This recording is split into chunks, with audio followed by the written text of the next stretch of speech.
Hello everyone, আসসালামু আলাইকুম। সবাই কেমন আছেন? আশা করি সবাই অনেক অনেক ভালো আছেন। এটা হচ্ছে আমার একটি মনে হয় 21 নম্বর ব্লগ। আমি যাচ্ছি শ্বশুরবাড়ি কুরবানি ঈদের। মোটামুটি আমাদের সবাইরই যারা আমরা বাড়ি থেকে বাইরে থাকি, ঢাকায় থাকি, কুরবানি ঈদে আমাদের যাওয়াই হয়। ব্যাগ ঠ্যাগ গুছিয়ে নিজে একটি সুন্দর ড্রেস পরে নিলাম। যাই হোক, শ্বশুরবাড়ি যাচ্ছি। অনেক আরাম ছিল, ড্রেসটা কমফোর্টেবল ছিল, সুন্দরী পেজ থেকে এনেছি। আমি আপনাদেরকে আরও আগেই বলেছি আমি বেশিরভাগ ড্রেস সুন্দরী পেজ থেকে নেই। ব্যাগ ঠ্যাগ সব গুছালাম, যা যা প্রয়োজনীয় জিনিস গুছিয়ে রেখে 4তলায় আমার আম্মুর বাসায় গেলাম দুপুরের খাবার খেয়ে চা খেলাম।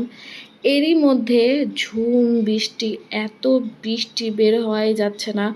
আমি বলছি মনে মনে আল্লাহর কাছে শুকরিয়া জানাচ্ছি যে আল্লাহ ভালো হয়েছে, একটু ভিজে ভিজে যেতে পারবো, অনেক দিন ধরে ভিজি নাই। এরই মধ্যে আমি বাসার বাইরে গেলে অনেকগুলো তেলাপোকার ওষুধ ঘরে দিয়ে যাই। ভাগ্য খারাপ, এরই মধ্যে বৃষ্টি বন্ধ হয়ে গেল।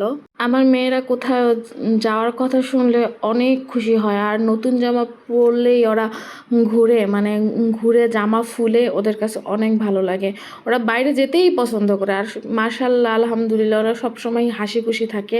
আমি সমস্ত লাইট ফ্যান সুইচ অফ করে গেলাম, সকল রুমের সকল ইলেকট্রনিক্স ডিভাইসগুলো বন্ধ করে গেলাম। খেয়াল রাখলাম কোনো ক্ষয়ক্ষতি বা হয় বাসায় না থাকলে এমন কিছু, সব কিছুই চেক করলাম। আমি বের হওয়ার সময় সবই চেক করি, তারপর অত কিছু চেক করি না। আমার আম্মু তো নিচেই আছেই, একটা কাজই করে যায় নাই, জামা কাপড় গুছিয়ে যায় নাই। এগুলো এসে আমি পুরা ক্লিন পেয়েছি, যেটা আম্মু গুছিয়ে রেখেছে যাতে আমি এসে বেটার ফিল করি, বাচ্চাদের নিয়ে কোনো হ্যারেস না হয়। তারপরে নিজে যে আম্মুর সাথে দেখা করলাম, এমনভাবে আম্মু এমন করছে যেমন কতদিনের জন্য যাচ্ছি, জাস্ট 2 রাতের জন্য, ঈদের দিন বিকেলেই ব্যাক করব।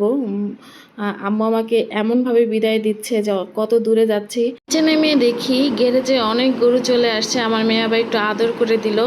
একটা সিএনজি নিয়ে চলে গেলাম রূপগঞ্জ, এখান থেকে 40 মিনিটই লাগে। বিরতি যাত্রায় মাগরিবের নামাজটা পড়ে নিল। পরের দিন এত বৃষ্টি, ঝুম বৃষ্টি, আমার 2 মেয়েকে আমি কোনোভাবেই ঘরে আটকে রাখতে পারলাম না, ওরা গোসল করলো। এই তো আলহামদুলিল্লাহ রাতেই আমাদের গরু চলে আসলো। এখানে সকাল সকালই কুরবানিটা হয়ে গেল আলহামদুলিল্লাহ। আমি অনেক ব্যস্ত ছিলাম, আর কোনো কিছু ভিডিও করতে পারি নাই। আসলে কুরবানিতে সবাই ব্যস্ত। এটা ছিল আমার দুলাভাই, আমার না আমার হাজবেন্ডের দুলাভাই, অনেক ভালো মানুষ, আমাকে অনেক আদর করে। এই তো মাংস সবকিছু গুছিয়ে গেছে, মাংস নিয়ে ঢাকার উদ্দেশ্যে রওনা দিচ্ছি। আসলে আমার কুরবানির এমনই হয়, শ্বশুরবাড়ি 2 দিন আগে যাও, কুরবানির দিন বিকেলে গোশত রেডি করে চলে আসো। রান্না করো।